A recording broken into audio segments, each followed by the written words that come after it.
Welcome to the Manx Theatre Podcast. Come on to the theatre. Hello, and welcome back to episode 57 of the Manx Theatre Podcast with me, Neil Callin. Thank you to everyone who's listened to any of our previous episodes. If you're brand new to the podcast, welcome along and thanks for joining us.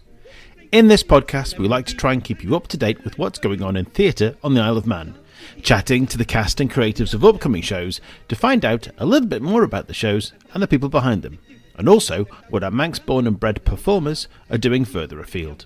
Coming up on this week's podcast. I'm joined by Two Feathers founder and producer Alex Toohey, and one half of its directorial dream team, Mark Hilton, ahead of their upcoming production of Jersey Boys, the story of Frankie, Valli and the Four Seasons. You can still listen to all of our previous episodes through all the usual podcast outlets and at manxradio.com/podcasts. Whilst you're there, make sure to give us a like and click subscribe or follow or whatever it is you need to do to make sure you never miss an episode. Now, as mentioned in the last episode, Google are in the process of closing down Google Podcasts, and very soon you'll be able to find us on Manx Radio's channel on YouTube. In the last episode, I mentioned that the DCU Choir had a concert at 2 p.m. on Sunday the 14th of July at the Aaron Arts Centre. Well, they also have a concert the previous night, Saturday the 13th of July, at 7:30 at St Peter's Church in Onchan. Check out the Douglas Choral Union's Facebook page for details of how to book tickets. Whilst we're on the subject of the DCU, they are once again inviting applications for the DCU bursary to support the development of local students heading to pursue further education in the arts. The application deadline has been extended to this Sunday, the 7th of July, so get your applications in quick. For further information, you can email dcubursary@outlook.com. Right, let's see what our Manxies are up to across the water. First up, Matt Overfield will have his first performance in Hello Dolly this week, as it opens this Saturday evening, the 6th of July, at the London Palladium. Hello Dolly sees Imelda Staunton in the title role, Andy Nyman as Horace Vandergelder, Jenna Russell as Irene Malloy, Tyrone Huntley as Barnaby Tucker, Harry Heppel as Cornelius Hackle, and Emily Lane as Minnie Fay. Hello Dolly runs until September the 14th, 2024. After this, Matt will be rejoining Perry O'Day in the cast of Mrs. Doubtfire at the Shaftesbury Theatre. Talking of Hello Dolly, Rhys McGowan, who's travelled from ArtsEd to be part of Taylorian's cast for the last few shows, will be making his professional debut in the Paris revival of Hello Dolly, playing the role of Barnaby Tucker. And that's a role that's close to my heart. And he'll be playing it at the Lido di Paris. I can feel another trip to Paris coming on.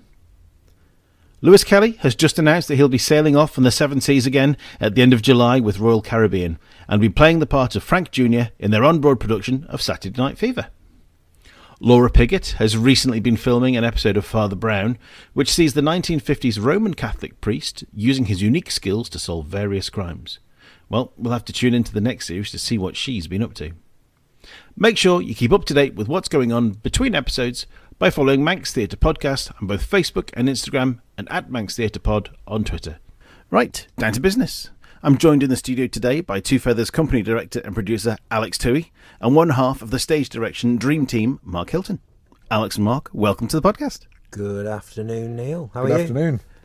Oh, very good. Alex, it's welcome back to you again, actually, isn't it? Because the last time you were here, I think, was November 21, when you'd just set up Two Feathers and were gearing up to bring us the Full Monty. Yes, it's been an eventful couple of years, for sure. Yeah, I set Two Feathers Productions up to do the Full Monty, as you say, which seems so long ago now, and the aim was to just do the one production. Yeah. I might have said at the time that I was really keen to do the Full Monty again because I just wanted to get my clothes off on stage again. There's a thought.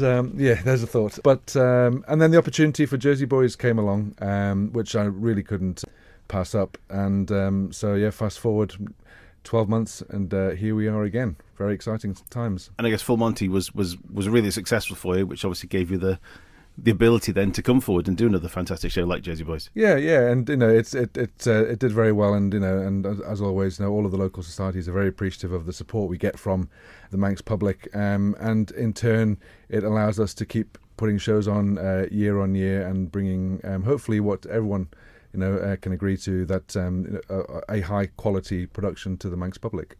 And a high quality production like Jersey Boys requires some high quality directors, and we've got Mark Hilton, who is with us in the studio, and also Tara Overfield Wilkinson. Is that the right way around? Yes, Tara Overfield Wilkinson. Yeah, well But done. Tara's not here today, so Tara's not here. No, she's in London, doing her proper job, if you like. So Tara's currently the associate director on Mrs. Doubtfire at the Shaftesbury in London, and she's also done the same job with the Come From Away tour that's out in the UK at the moment. And we're very fortunate to have, like you say, Tara and Mark. And Mark, who's more recently been on Newsies. Is that right? That's right. The Troubadour? Is it Troubadour? I've done my homework. and also, more importantly for this production, Mark was on the 2017, resident director of the 2017 tour of Jersey Boys, and brings with him a huge wealth of knowledge and experience about that production, which we have found invaluable. and that was the UK tour, yeah. Yeah, that's right, mate. Yeah. So what you don't know ain't worth knowing, then, yeah. I mean, the great thing about this show, and again, is something that I always want people to remember when they come and see Jersey Boys, is that it's a real, true story. These people existed, they're real, and they're still here. Unfortunately, we have lost two of the original members, but it's a real story about real people living real lives. Yeah, and it's not just a tribute act, is it? No, this is the actual proper historical all. Story of the guys. Yeah, this is the story of music, of the love of music, and the story of this group that came together at a really kind of like a tangibly really different time for music when things were changing, and it's just an absolute joy to have almost another pop at this, another little go, another little look at the story and at these people, and be able to tell it in a different way. Because believe me as well, when people come and see this show, they're not just going to be seeing a show that's been done before. This is a new original piece that Tara and myself have kind of gone back to grassroots and thought, right, who are these people, what's important about telling the story. And it was interesting for me as a director, and also as somebody who knows the show, who's lived through that version of the show that people kind of go, that's the Jersey Boys, but what we're doing is going, no, this is now the Jersey Boys. This is the story of Frankie Valli and the Four Seasons, the creation of the band, the development of the band, how they changed, how they had a different collection of people who were in the band as well. And it was really nice just to be able to look at that again. And with somebody like, what's the great joy as well with working with Tara has been obviously she's come at it from a blanker point of view in terms of knowing the show that had happened before. And it's been joyous for me to kind of question what we'd done as well before, and actually to find some new, more invigorating ways of telling the story that I think is faster paced, is more joyous for the actors within it. We have a phenomenal cast, and a lot more of a cast as well, because the show that I've done before, it was quite a small cast. It was only like 3 female roles, and the rest were the boys, and there was only 8 of those. Right. And we've got a cast. How many have we got in our cast now? 19 in our cast. And it's, as I always wax lyrical about coming over to the island with the talent that you've got here, and that I get the privilege of being able to tell this story with. It's, I think people are in for a real joyous night of not just music, but also seeing the homegrown talent tell this story in a brand new different way. And it's been great fun to rehearse, hasn't it, Alex? It has been. From my point of view, it's quite exhausting at times. And look, it's been a long process, as you know. We auditioned in October last year. Also, it's been such good fun, and I think a lot of that is testament to the music. It never gets boring. It's a joy to listen to, and and look, the reason why it's been such a long process is because, what if we didn't find the person who could play Frankie Valli at the beginning? It would give us the time to find somebody. And then when you do cast the show fully, it's rehearsing it, because you've got to do the show justice. It's got to be slick. The vocals and the harmonies have to be tight as well. So you have to do the production justice by giving it the time that it needs. And look, we've been very lucky and very fortunate that we cast it straight away. And all Manx performers, and with Joe Hillard playing Frankie Valli. Joe Hillard, who's no stranger to the Gaiety stage, he's done many productions and lives in London, and he's professionally trained now. But to have a voice like Joe's is incredibly rare. We are very fortunate to have him, and I can't wait for the show to hit the stage. It's going to be something else. I mean, like looking at the cast as well, that it's the main four guys. So Frankie, Bob, Tommy, and Nick. They just play those characters, and that's it. The other 15, we play every other part along that story. Because obviously, with it being a life story, there are people that you will see at the start that you never see again. So there are. I think everyone's got at least one character that probably returns at some point. Yeah. But then most people are literally playing 3, 4, 5. Yeah. I know I've got at least 4 named characters. so yeah, and we're a small cast, but it's like you say, everyone's got quite a few parts, so everyone's very busy throughout the whole production. Yeah. Essentially knitting the story together, and helping the guys tell their story. We're just accessories to the wider story, really. And each of the 4 boys, they narrate the story themselves as it goes along. They each take over the narration. Yeah, from their perspective, really, isn't it? So, and you very much get that at the end when each of them sums it up from their perspective. Yeah. But it's a really lovely kind of retrospective way of telling a story, and that's one of the things that I love about it. The way that we start is a bit of a surprise. Yeah, it's a bit of a shock, and then we break the fourth wall. We talk directly to the audience. There are moments of pure naturalism on the stage, but also it's changed in the way that it's almost like you're sitting down for story time. Yeah, and you get to hear the words of these men who have lived it, and they're talking about their lives and what did go on and what did happen.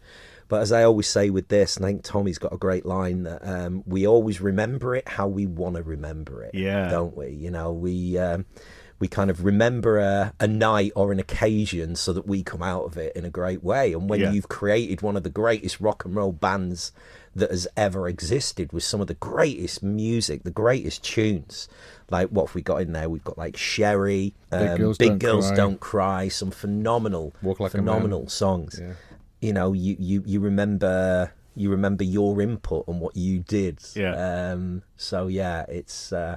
It's a great look back on 4 great music makers. And Tommy says it early on, doesn't he? He says there are 4 guys in the band. You ask any of these guys and you'll get a different version of the events. Because we do, don't we? You know, in the same way, get up in the morning, your idea of the day is not going to be like the person that you're at work with. Yeah. That's kind of the joy of storytelling in that way. So looking at the cast then, so we've got, as you mentioned, we've got Joe Hillard playing Frankie Valli. We've got Jack Divers playing Bob Gaudio, Charlie Williams playing Tommy DeVito, and Ian Dixon is playing Nick Massey. So those are our 4 main Jersey boys, and they sound amazing, don't they? They've got such a wonderful tone and blend together. It's amazing. We've again, like with Joe, these 4, the voices are, when they blend together. For me, the point in the story is when they sing "Cry for Me" when Bob Gaudio arrives. Yes, and he's playing his piano, and then they each of them kind of drip in one by one. Yeah, and then there's a point where all 4 of them start singing, and I'm getting goosebumps now thinking about it. It is such a pivotal moment in their story, and the sound is just incredible. Well, it's the first time the 4 seasons ever sang together. Yeah, that one moment, and we get the privilege of sharing that and of seeing it for the first time and hearing it. I always say this with the show as well. I always find it very interesting. We always say we're going to go and see a show, don't we? Yeah. I think with this, it's more than that.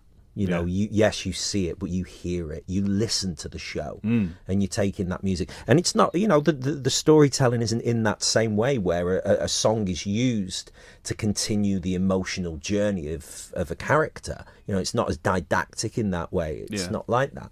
It is one of the, and I don't kind of like this terminology of a jukebox musical.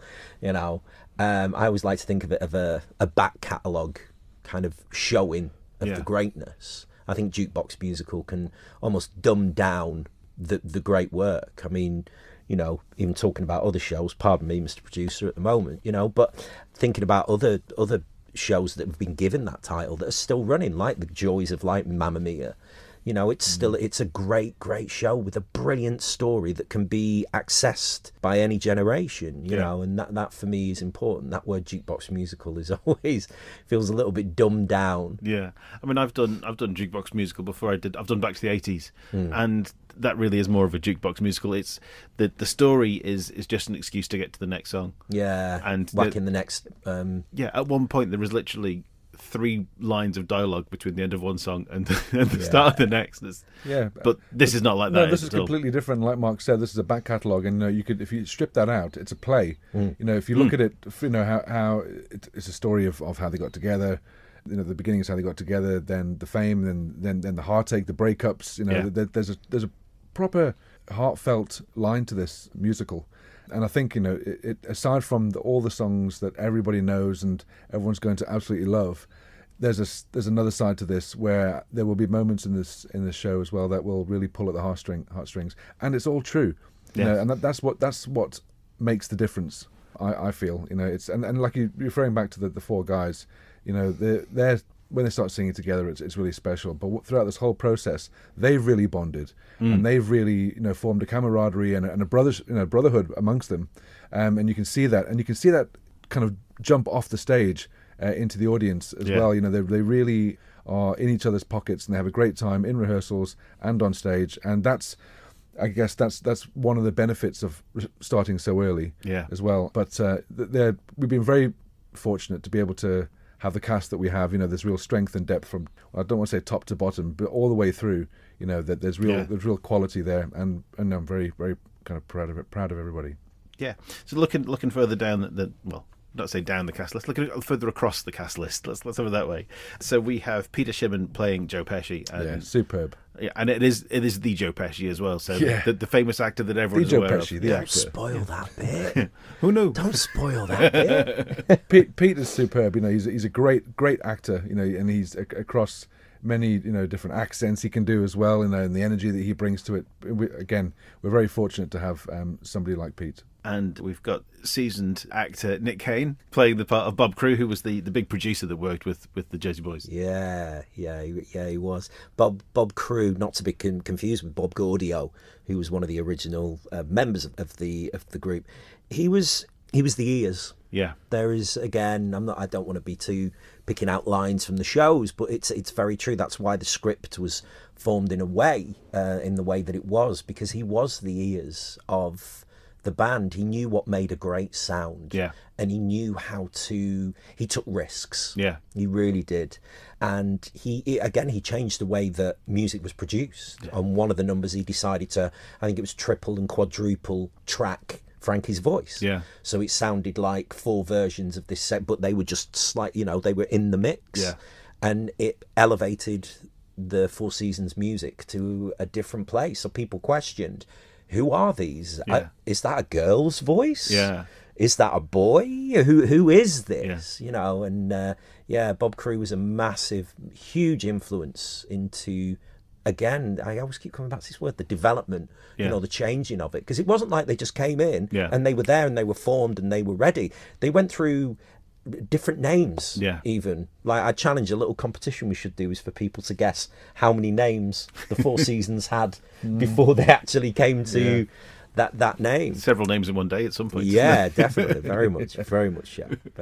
So I guess Bob Crew then had the similar effect on the Four Seasons as George Martin did on the Beatles. Yes, very much. Spot on. And even in terms of, you know, challenging them as well and saying, no, that's not right. That's not going to make it. That's not going to be a hit. Because he's got the ears, baby. You know, he can hear when a hit kicks in. Yeah. So Jersey, then New Jersey, it's a big Italian quarter of New York, and there's a bit of mafia and a bit of the mob in there. So the sort of the mob boss within the cast then is Gyp DiCarlo. Yes, and that's played by Mark Doherty. Yes, Mark's always an entertaining character. You know, and he's just come off playing Fagin, which I thought was superb. He's and again that goes to me saying, you know, the strength of this cast. Yes, you know, Mark's not on stage as often as the Jersey Boys, but the quality that he brings to a pivotal role like Gyp DiCarlo, which for me, the first time I saw the show, I wasn't aware of Gyp DiCarlo and the effect, if you like, that he had on the Jersey Boys. And but Mark brings such his own style to this performance. And again, we're very lucky to have him. Oh, I've got to say at that point as well, it's not just Gyp DiCarlo that he plays, is it? No, so there are some little treats in there. The good thing about so Mark with Gyp DiCarlo, like I say, a bit Italian, so he has to learn a bit of Italian. He has to, and when you hear it, it'll sound extremely fluent. And then, but at the beginning of the show, we're fortunate to be blessed by Mark's many languages. He's multilingual. Yeah. So he graces us with his French. There's a little bit of joy in there that I think will be a little bit of a surprise for people to embrace and enjoy, should we say? Yeah, because always embrace and enjoy Mark's performances. Oh, absolutely. Because the show opens with a modern day cover of a Jersey Boy, of a Four Seasons track. I keep wanting to call it Jersey Boys, but it's not. It's a Four Seasons track, isn't it? And that's how the story starts, sort of, and then it sort of flashes back to the 50s and 60s where they grew up and formed. The next person on my list is Norm Waxman, which is played by me. So come on, tell me how great. Well, we were struggling to be fair, so we had to look behind the bins and see if we could find someone to do this. What was that barrel that we had to go to the bottom of? Exactly right. Yeah, trying to find someone who he had that rough around the edges kind of look. To the kind of guy that you don't want to meet down a dark alley and who's going to take your dinner money. So we were very fortunate to find Neil Callin. No, the guy we found wasn't available. So we unfortunately you settled with me. You say it better than I do. Yeah. No, but again, just going on that again, I can't keep going on enough about the talent of and I mean this with love and with respect, the amateur scene that is over here. It is a real joy to have people who come in and commit fully to every moment, to every idea, who will do stuff they've probably not done before and take a risk and have a go. And I know that there's been moments for yourself, Neil, as well, when we've challenged you in that way. Yeah. And I think that's it. That sometimes, we can kind of make it safe and it's okay. Just do what you've done before. Yeah. But no, what's the point in that? Yeah. Have a little bit of a challenge. Yeah. Try something different. There's no fun in safe and boring, is there? No, exactly. So it's a privilege to have him, listeners. It really is. Right. Next up then is the wife of Frankie Valli, Mary Delgado, which is played by your wife, Catherine Toohey. Yes, it's Catherine's first show on the Gaiety stage since Chess, I think it was, in 2018. So she's been out of the game, if you like, for a long time, and very excited to be back. It's quite a meaty role, Mary Delgado. And she's a fiery Italian, isn't she? Yeah, she is a fiery Italian. She's got the looks. We've heard some language come out of her mouth that nobody often hears. She does have the first F-bomb of the show as well. Does she? Yes. Does she? I never realised that. Is that true? Yeah. Does she drop the first? Yeah. First. And I suppose that's one thing as well to make clear as well, that there is quite a lot of bad language throughout, so it's probably not a suitable show for younger children. And again, it is just to remember that it's a true story. We're using true language and things that went on at the time. So some of the language can be, I suppose, choice. Yes. Should we say? I mean, it's a bunch of guys together and they get excited and they make fun of each other, and New Jersey in the 50s. Exactly, yeah. So Catherine she's fantastic in that role. She really is. Yeah. Okay, then we have Francine Valli, played by Jordan McCumbers. So Francine is the daughter of Frankie and Mary, or one of the daughters. There's three of them, isn't there? Yeah. But they had quite a few. But yeah, Francine, because the story, as the story develops, it touches upon her life as well. And again with Jordan, Jordan's I think she's only 24 years of age, but she's got plenty of stage experience. She was Rizzo in Greece a couple of years ago, so she's got the pipes. She's got great acting skills, and it's again, I'm constantly astounded at how strong these performers that we have are. I know I'm going on about it a lot, but it's it deserves it, to be fair. Yeah. And that not just in Jersey Boys and all the productions that the Isle of Man produces, but yeah, Jordan's fantastic. She's a great dancer, great singer, great actress, triple threat as they call it. Yeah. Yeah, and I've got to dance with her briefly at the end. Yes. She's a far better dancer than I am. Okay, well, marginal. Okay, let's be fair, marginal. But so it's great. And the joy that she brings to the rehearsal room as well. She's always smiling. She's always, a great fun to be around. I've got to say, I saw that for the first time as well last night, because obviously we are still in rehearsals at the moment. Yes. And I was like, all right, mate, go on. It was really, really great. I was like, and that's the nicest thing for me, is because I'm not here all the time and I come back and then I work and, we get back into the detail. It's really nice to come back and see the growth that has happened over like the 2, 3, sometimes 4 weeks that none of us have, that myself or Tara haven't been over here, that we've been back across, and to see the way that it keeps growing and it keeps changing and it keeps developing, and then to see you grabbing someone and flipping them over your head, I was like, wow. Go on, lads. Tara just told me to do it, so I did it. Yeah. No, it's great. Really great. Then so the last of sort of the real named characters then is Lorraine, who's played by Grace Hudless. Now Lorraine is Frankie's second wife. Or at least the second wife that we see in the show. I know there was a few. Again, with some of these characters, again, with respect, they are kind of an amalgamation of 2 or possibly 3 people. We like to just think of her as kind of like a girlfriend more, who, again, is there because of the development of not just the time, because she was actually the first female journalist that was kind of like a heading journalist in a music magazine back in the mid 70s. So there's kind of that as a nice little undertone as well in there, but also as well, as you say, she was part of his life and changed his life because of the decisions that they had to make with this man who was so within his own music. All he could do was go out and tour. And there is a massive story point in terms of why he had to tour, why Frankie had to keep going, and why Frankie was the one who was the remaining 4 season. There's a big story point. I don't want to spoil that, but as to why he kept going and going and going. So much so he's still going today now. And I've looked at his tour dates. He's probably doing a gig at this moment, isn't he? Somewhere. He's actually performing the last 2 nights of our production, not on the Gaiety stage, but somewhere in the US. That'd be a coup, mate. Yeah. So he's still going, and he's 91 years old. So fair play to him. Yeah. Now there is one of Grace's other roles is one of the Angels, which is a girl group that they discover, the boys discover. So that's Grace, Eve Pazar, and Dandy Dancox. Mm-hmm. Yeah. The Jersey Girls. Yes. And what a set of pipes on all 3 girls. Wow. The sound they bring, it's very Dream Girls-esque when they perform. And again, their vocals, they're so strong. And one of those kind of little, goosebumpy moments for me personally, anyway, in the show as well when they perform.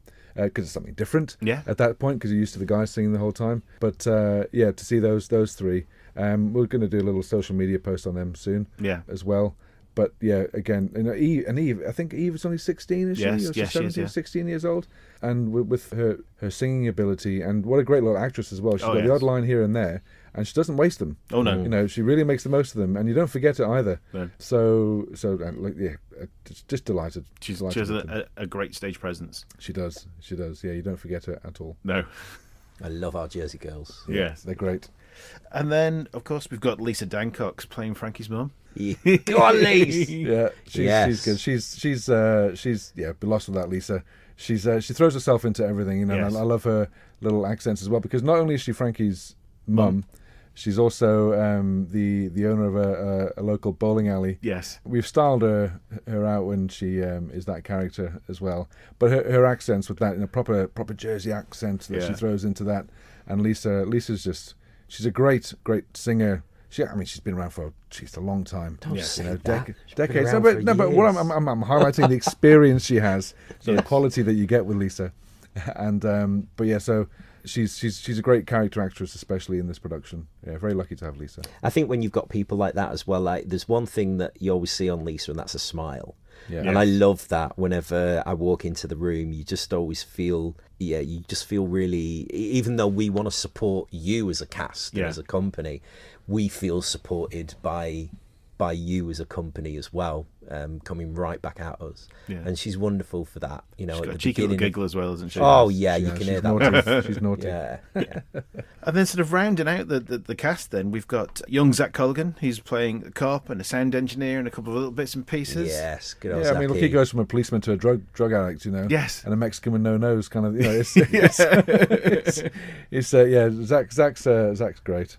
And again, with with Zach and a lot of the younger actors who were part of this company, the commitment that you get from them, from like Zach, every moment that he's on that stage and every moment he's preparing himself to go on stage as well. Really proud of him, you know, not in a speaking down to way, but also as well, I do forget sometimes about how old some of these young actors are, and he's doing stuff that I'm like, he's belying his own age, and absolutely just wonderful to work with, and goes for it, and he's never embarrassed, or if he is, you never know. You haven't got a clue. He's absolutely wonderful. I mean, I didn't really know Zach or Eve before Jersey Boys, and I've really enjoyed getting to know them over the last few months. And you know, they're young in their years, but they're very old in their approach to the theatre as well.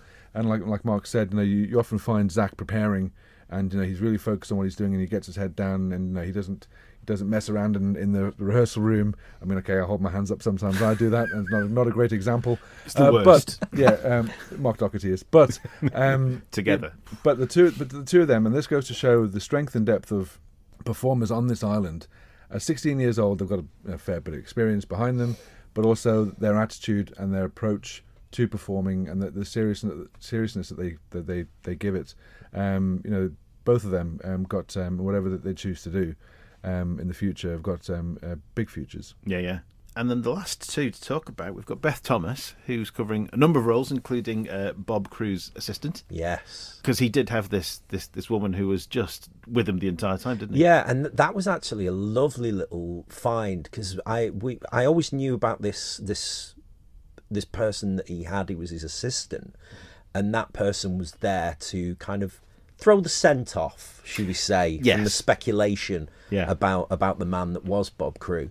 But they were never part of the original show. Right. And then when Beth was there was just this element of going, do you know what? That's a great story. Yeah. And I think that story kind of needs to be told. So Beth just inhibited that beautifully. Yeah. Absolutely beautifully. And of course playing a massive like plethora of other characters as well. But yeah, just really nice to create something that is new and that hasn't been done before. Yeah, I mean, if you do an image search on Bob Crew, in 99% of the photos, she is there in the background at some point, or they're having a conversation talking Not about Beth, something. I Not Beth, yes. Yeah, But this woman, yes. This other woman, yeah. And then we can't go any further without mentioning Molly Bowman, who's been fantastic with her. She's been our dance captain, and she has drilled and drilled and drilled those four boys. So, audience members, when you watch these boys, or all of us, in fact, yes, and you see how slick it is and how tight it is, especially the four boys, that's all down to Molly and the time that she spent with everybody. We're so grateful for Molly, and bless her, she's slightly injured herself at the moment, but she still plows on through. She's very much a professional. And so Molly, you mentioned her last, but she's certainly not least, you know. Oh, no. She's an integral part of this production. Yeah, very lucky to have her. Of course, we can't go any further without saying about the fantastic work that Sarah Holland has done as assistant director, and her husband and partner in crime, David Holland, as musical director, and Brian E. Grant, Dave's assistant musical director, who will also be waving the baton at us during the show. Superb. We've been very fortunate to have those three. The loss of that, really appreciative of all the hard work from everybody. It's I'm really excited to get this show on that stage. It's 24 sleeps to go at the time of this recording. But yeah, it's been a long time in the making. Yeah. And I'm just really excited for the Manx public to see it. So some of the songs then that we can look forward to: Sherry, Big Girls Don't Cry, and Walk Like a Man are sort of the three big hits. The first three big hits of the four seasons that come up in the show. Everything sort of up to that point are kind of sort of covers and stuff that they've done as they've come. But then once we hit Sherry, the show really sort of rockets and takes off then, doesn't it? Yeah. And then we've got December 63, Oh What a Night, My Eyes Adored You, Dawn Go Away, Big Man in Town, Begging, Stay, Let's Hang On, Bye Bye Baby, Can't Take My Eyes Off You, Work My Way Back to You. Can't Take My Eyes Off You. I mean, that's a absolute classic, and the audience are going to love that. And I'd be amazed if they aren't all singing along. I mean, Joe's going to, he's going to. It'll be a little solo concert for Joe to the audience. But it's you've just reeled off a whole load of hits there that everybody knows, and again, pieces together a hard-hitting, true story, and that brings the light to it that everyone can just. I defy anyone to not be singing these songs for days after they come see the show, and hopefully they'll come see the show twice. Yes, I mean we're on front, so it opens on the 12th of July, which is a Friday night, and then it's every night except for Sunday, which is a matinee, and then on the last Saturday there is a matinee and an evening show. So that's 10 shows. 10 shows all in all. 10 shows all in all. 12th to the 20th. Yeah, with that afternoon on the Sunday and the last Saturday, like you say. Fantastic. You're listening to the Manx Theatre Podcast. Mark, so let's have a little bit about your sort of history then. How did you get started in the theatre, and how did you get into acting and directing and things like that? Yeah, I mean, I was very lucky as well to have a resource like you've got over here, which was amateur theatre. Yeah.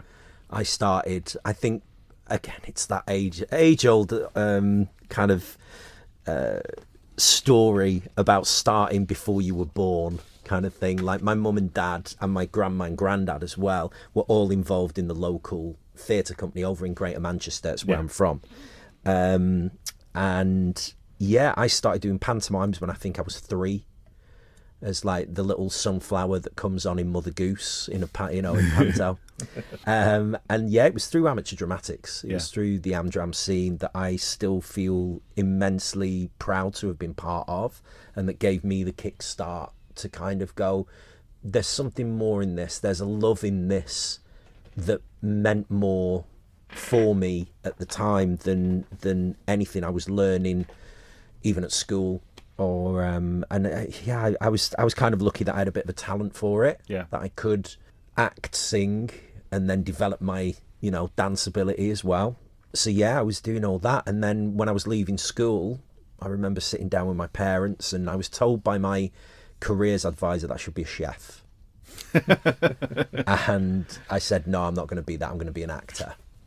And they said, well, no, you won't be an actor. Yeah, you need to do a proper job. It's like everybody's talking about Jamie who's going to be a truck driver, forklift truck driver. Yeah. But I was lucky that I had amazingly supportive parents who moved mountains to allow me to carry on with this dream, with this want to keep going with it. So I went to actually a college in Oldham, School of Performing Arts and Media, that we called SPAM, and unfortunately it's been closed down now. Oh. Which again is a travesty in terms of with the arts and the funding that goes towards arts. I like to speak a lot on that. I won't do today, but I like to speak a lot in terms of making sure that we are supporting at grassroots level the arts. It's important to get that grounding and the basics in. Yeah, absolutely. And again, I'd love to talk later on about with the Gaiety and with what you've got here, as being an absolute positive and joy. But yeah, bringing it back to me, I was very lucky that I auditioned for a few drama schools down in London, and I was lucky enough to get in at Mountview. Yeah, and again, lucky enough again to win a scholarship there, or else I wouldn't have been able to go. We couldn't afford it. Yeah, there was no way we could afford private fees, and again, doing something like that course was not funded. Was that musical theatre? Was that acting? Yeah, it was a musical theatre course at Mountview, and that was 3 years. And even when we got to the end of the first term of the second year, we couldn't afford it. Yeah, so I actually dropped out of drama school, and I worked at Mountview as a cleaner. Oh, right. So I'd go in at 6 o'clock in the morning, clean the offices, clean the studios, clean the toilets, that then my friends would come in and continue their training. And there was a wonderful woman called Jude Tisdall, who I'll always remember. And she basically said to me that I was allowed to observe classes. So I observed classes. But I was lucky that I observed classes in the technical side and in more of the acting side as well. So, I ended up training for 4 years at Mount View. And then, again, very, very lucky. I was there at the right time, right place in the right time to get my first job, which was Les Miserables. I always feel weird when you say Les Mis or Les Miserables. You're always like, which one should I use? Yeah. Well, yeah. So, I was very, very lucky that just before I graduated, I got cast in the UK tour with Con Wilkinson, Peter Corrie, Jeff Layton, Phil Cavill, John Owen Jones, amazing people who played our Valjeans who come in. Yeah, and then So were you just one of the students, or were you... Yeah, I was one of Thenardier's gang. Oh, right, cool. Claque Sue. Ooh. But again, with that show, because everybody covers each other. Yeah. You know, so you end up playing all different roles and different parts. But then, continued doing that and was very lucky to have a lovely acting career, really eclectic as well, a real lovely mix of plays, TV, and actually film was where myself and Tara, it feels weird calling her Tara, really does. Wifey, yeah. We'll get on to that another time. But yeah, we met on the Phantom of the Opera film. Right. That we were partnered together as dance partners. Right. And there's so many stories on there, don't worry, I won't embarrass you now about those. That was the film with Gerard Butler, wasn't it? That's right. Yeah. Gerard Butler and Emmy... Jennifer Ellison, wasn't it? Yeah, Jennifer Ellison was in it as Meg, and Minnie Driver as well. Yeah.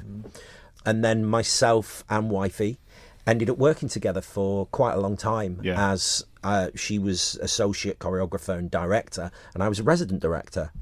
And we kind of worked together in that way and just realised that, this works. Yeah. This really, really does work. And then I was lucky enough that Wifey was working over here on a show. Yeah.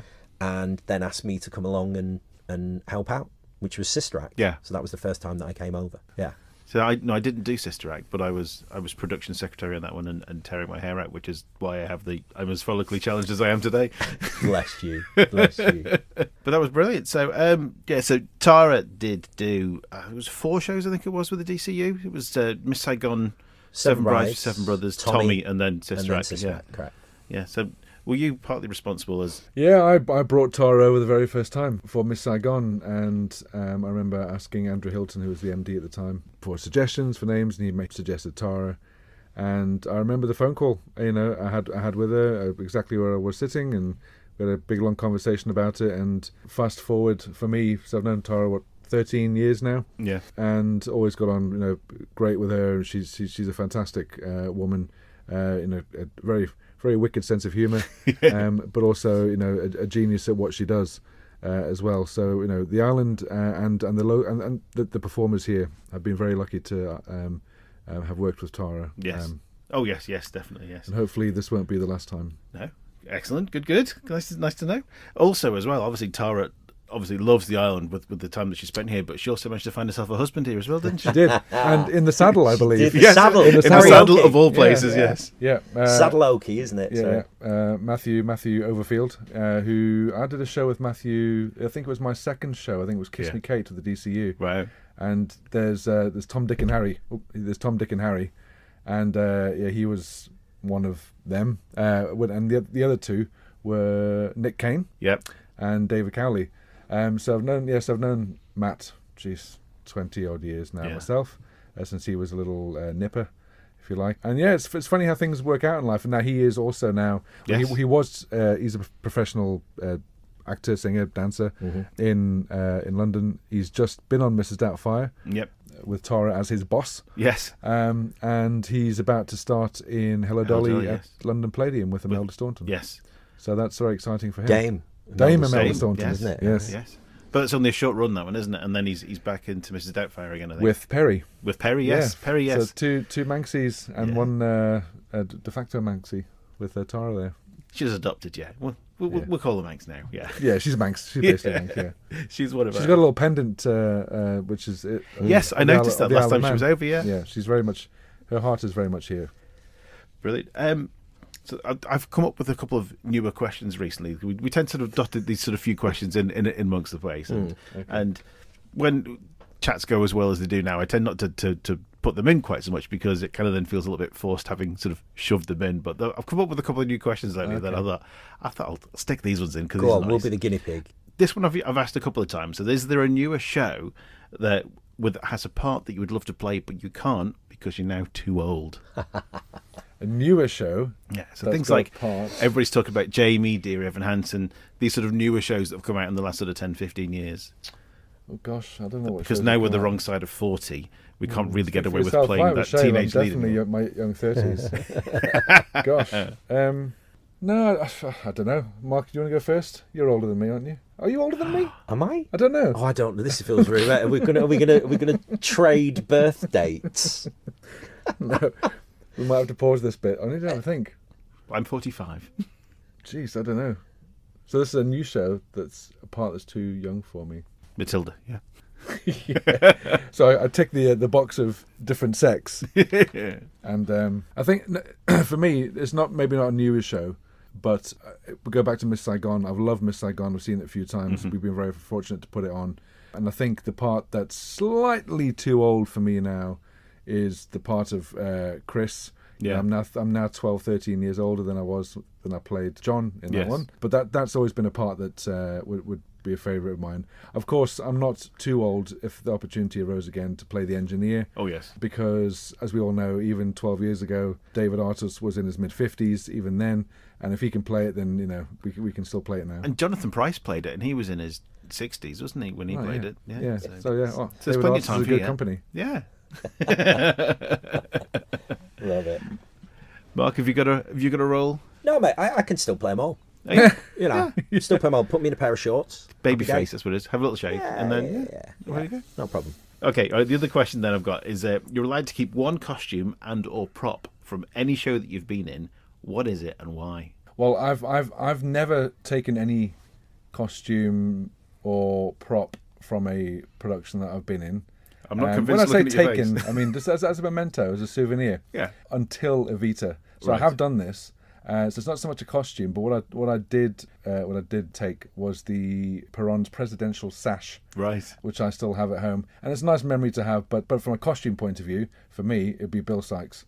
Yeah. He had a long kind of leathery jacket, and of course the guy doesn't change costume at all throughout the whole show. And that's look, I'm going back to my very first show was Bill Sykes in Oliver, and I loved it because you come on in the second half, you don't change costume, you get a dog to come on stage with, you die halfway through the second half, you get one song, fantastic, and you get one of the main bows at the end. Yeah. Very little effort, maximum gain.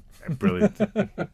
See, for me, the prop that I would take and did take was my Beatles truncheon from Sweeney Todd. That I grew quite accustomed, quite close to it over the 5-6 months that we rehearsed, and it may have slipped into my rucksack on the way out. Neil was the Beatle, and I was Judge Turpin. Right. There is a props master livid at the moment now, going, where was that truncheon? No, it was made in house. It was just an old broom handle painted brown with some black tape at the top and a bit of rope. Yeah, Neil bought me as a gift a Judge's gavel, which we are now using. Is that the one that we're using in the show? Yeah, fantastic. Oh, that's great. Bringing it back to the stage. Love that. But yeah, that's I'm gonna do that. And I think this show as well, because we have the mics, which I'll be keeping an eye on those for sure. And look, they may be for sale at a reduced price afterwards if anybody wants to take one home. Okay. Oh, Mark, you did pantomime last Christmas, didn't you? Yes, I did. Gaiety? Yes, I directed Aladdin here. And I think I can say this now, but I'm very, very privileged that I'm going to be coming back and directing this year's pantomime as well. That was going to be my very next question. So it's Dick Whittington this year, isn't yes, it? it is. Dick Whittington, yes. And it's Stage Ed. Stage Ed again, That's yes. right, yeah. So casting coming up soon for that? There are auditions coming up soon, so keep an eye out, peeps. We'll be I think Neil wants to play the baddie. As soon as we can. Really? No, I can't. Kids, I don't do panto over Christmas. Come and watch it, though. I do remember seeing you, actually. It was lovely to see your little face there, coming and supporting us. We always come. It's a family tradition. We always come. Usually Boxing Day matinee, That's us in for the panto. But, Fabulous. Brilliant. Okay, so I think that just about brings us. But before we finish, way back in 2020, after the first big lockdown, we launched our Spotify playlist. So this is our playlist of our ultimate musical theatre playlist. Neil King and I. Neil was my co-presenter at the time. We each put 10 songs in to get it going because no one wants to listen to a playlist with 2 songs because it's really quick and short. So we each put 10 songs in, and these are songs that either we have performed, they've been in shows that we've been in, or that's something that means something special to us. So some of the choices there from myself and Neil include Suddenly Seymour, Heaven on Their Minds from Jesus Christ Superstar, we've got Pinball Wizard from The Who's Tommy, we've got Keep It Gay from The Producers, and 9 to 5 from 9 to 5. But looking further down the list, we've got other choices. We've got Liz Dixon chose Raise Your Voice from Sister Act, Hannah Clinton chose One Day More from Les Mis, Sue Tumman chose All That Matters from Finding Neverland, and Eve Pazar chose You Can't Stop the Beat from Hairspray. So, Mark, what song would you like to add to the list and why? Well, I've actually got a little bit of a choice here for you as well. I was going through and it was really lovely again to see some names, gorge peeps like Perry and doing Being Alive, and there was a lot on there that I was going, oh yeah, that song. And I loved kind of going through that list again, and it was reminding me of really, really, great shows that I was lucky enough to be in as well when I was younger. It's quite an eclectic mix of old and new shows. Really, really nice. There's a few shows mix in there as well that I've never ever heard of, like Ian Dixon, if I can find his. He chose Dust and Ashes from Natasha Pierre and the Great Comet of 1812. Oh, the Great Comet, that was on a couple of years ago on with Broadway. Josh Groban. Yes. Yeah, great show. Yeah, again, this kind of goes back to when I was lucky enough to be performing, and like we used to, I remember at Mount View, we always had these audition technique classes where you'd have this file that was thick with songs that you'd go in, and you'd sing for people like Tara, and you'd sing for us when you were auditioning for stuff. And I always remember it was like, you've got to have this, you've got to have that, you've got to have the other. And then I realised I had the same 3 that would always keep coming back. Yeah. So what I wanted to say was, I've got those 3. Okay. So I would say you choose 1, 2 or 3, and then you can whack that on your list. Okay, let's go for number 2. Number 2. So this is from actually a show that Tara directed, which was phenomenal, that I saw at the Other Palace, called Falsetto Lands. And it is Marriage Proposal from Falsetto Lands. I think I've heard that. I think I remember seeing Tara having directed that, and I think I then went off and downloaded the album to listen to, and it's great. Fantastic. Yeah. It's from the album is actually 2 musicals. So Falsetto Lands is made up of March of the Falsettos and Falsetto Land. Right. So it's kind of it's 2 shows that can kind of come together as one. And Marriage Proposal is one of the comedy songs from that. Brilliant. Alex, do you want to add a second to the list? Oh, I don't mind. And I notice from all these fantastic people and their songs and the shows that we do not have a song yet from Jersey Boys, the story of Frankie Valli and the Four Seasons. Is that coming on soon? I believe so, at the Gaiety Theatre, Isle of Man, from the 12th to the 20th of July. And I shall be adding in the classic Can't Take My Eyes Off of You. Beautiful. And that is going to be sung amazingly well by Joe. Can't wait. Joe Hill. It's fantastic. It kind of stops the rehearsal, doesn't it? Everyone just sits, and so many times when he's singing that, and you look around the room, and everyone's just sat there with their phones videoing him. So good. Right. Okay. So, Jersey Boys then is playing at the Gaiety Theatre from Friday the 12th to Saturday the 20th of July, with nightly performances at 7:30, except for Sunday the 14th, which is a 2:30 p.m. matinee only. And on the final Saturday, 20th of July, there's both an evening and a 2:30 matinee performance. If you've not done so already, what are you doing? Make sure you get out there and get your tickets from either villagaiety.com or by calling 600 555. Alex, Marks, thanks for joining me on the Manx Theatre podcast, and I wish you and everyone at Two Feathers all the very best for Jersey Boys. Thank you, Neil. Thank you, Legend. Neil. Speak to you again soon. You're listening to the Manx Theatre podcast with Neil Callin. Right, let's have a little look to see what's coming up in the next few months. Dramatis Personae are back with a production of Noel Coward's Private Lives at the Aaron Arts Centre from the 11th to the 13th of July to celebrate Noel Coward's 125th anniversary. As mentioned earlier, the DCU Choir are having their summer concerts at St Peter's Church in Onchan on Saturday the 13th of July at 7:30pm and at the Aaron Arts Centre on Sunday the 14th of July at 2pm. Check out the DCU Facebook page for details of how to book tickets. Then it's time for the Jersey Boys, which, as we've already mentioned, runs from the 12th to the 20th of July at the Gaiety Theatre. Tailoring Productions are next up on the Gaiety stage with their production of We Will Rock You from the Thursday the 1st to Saturday the 10th of August. The All Ireland Theatre Company will be inviting you to get your head in the game and come and see High School Musical at the Gaiety Theatre from the 30th of August to the 1st of September. Then, in October, Centre Stage Productions brings School of Rock to the Gaiety from the 19th to the 26th. In November, Parker Snell are bringing Les Miserables to the Gaiety, running for 3 nights from the 20th to the 23rd. Now, this is a dramatic production of the original novel by Victor Hugo and not the musical, so don't go expecting to hear Bring Him Home or One Day More. Then, before we know it, it'll be panto time again at the Gaiety, and Stage Ed are back with Dick Whittington, once again directed by Mark Hilton. Dick Whittington runs from December the 20th through to the 31st. Well, with that, we bring episode 57 to a close. Thanks once again to Alex and Mark for joining me on the podcast. We wish them and everyone at Two Feathers involved with their production of Jersey Boys all the very best. Remember, this is a full-blown musical charting the story of Frankie, Valli and the Four Seasons, and not a tribute act. If you've not done so already, go and book your tickets by visiting the Villa Gaiety box office, the Welcome Centre, villagaiety.com, or by calling 600 555.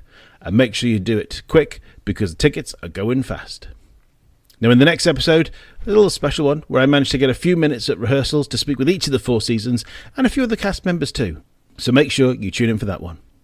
Now, make sure to like and follow our social media pages to get notifications of upcoming episodes and events. Don't forget to check out the Spotify playlist by searching for Manx Theatre Podcast, and that's all one word. There's now over 100 tracks on the playlist and over 7 hours of show tunes to satisfy your musical theatre needs. If you have any events that you'd like me to talk about or promote in a future episode, you can contact me through the social media accounts or by email to manxtheatrepodcast@gmail.com.